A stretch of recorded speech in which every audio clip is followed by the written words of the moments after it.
আমি বিউটি রায়। সবাইকে আন্তরিক অভিনন্দন, শুভেচ্ছা ও ভালোবাসা জানিয়ে পাঠ করছি কবিতা পরম্পরা। মেয়েরা কি শুধু কাঁদে নাকি কাঁদায়? প্রশ্নটা আমায় প্রায়ই কুরে কুরে খায়। প্রশ্নটা বোধ হয় সব মেয়েদেরই কম বেশি আহত করে। মায়ের মুখে শুনেছি মাকে শ্বশুরবাড়ি পাঠিয়ে দিদা খুব কেঁদেছিল। মাও কেঁদেছিল দিদাকে ছেড়ে আসার বেদনায়। ধীরে ধীরে মা দুঃখ সহ্য করতে শিখল। কান্না একটু স্থিতিশীল হতেই উপস্থিত হলো আমাকে শ্বশুরবাড়ি পাঠাবার সেই মহেন্দ্রক্ষণ।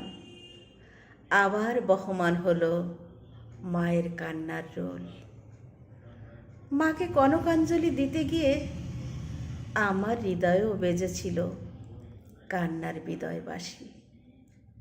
নিজেকে একটু সামলে নিতে না নিতেই আমার মেয়েকে পাঠাতে হবে সেই শুভাকাঙ্ক্ষী স্বর্গ পরের ঘরে।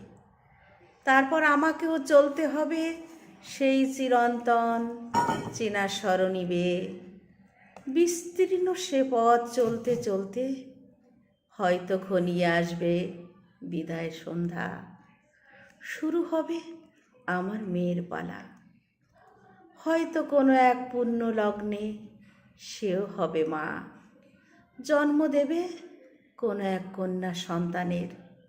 অনুসরণ করবে মা দিদিমার দেখানো সেই পবিত্র পথ, যে পথে মেয়েরা চলতে জানে কিন্তু ফিরতে জানে না। বিপুল এই পরম্পরার প্রবাহ চলবে আবহমান কাল ধরে। বড় বিচিত্রই নারী জীবন, শুধু কাদা আর কাঁদানো, শুধু কাদা আর কাঁদানো। নমস্কার।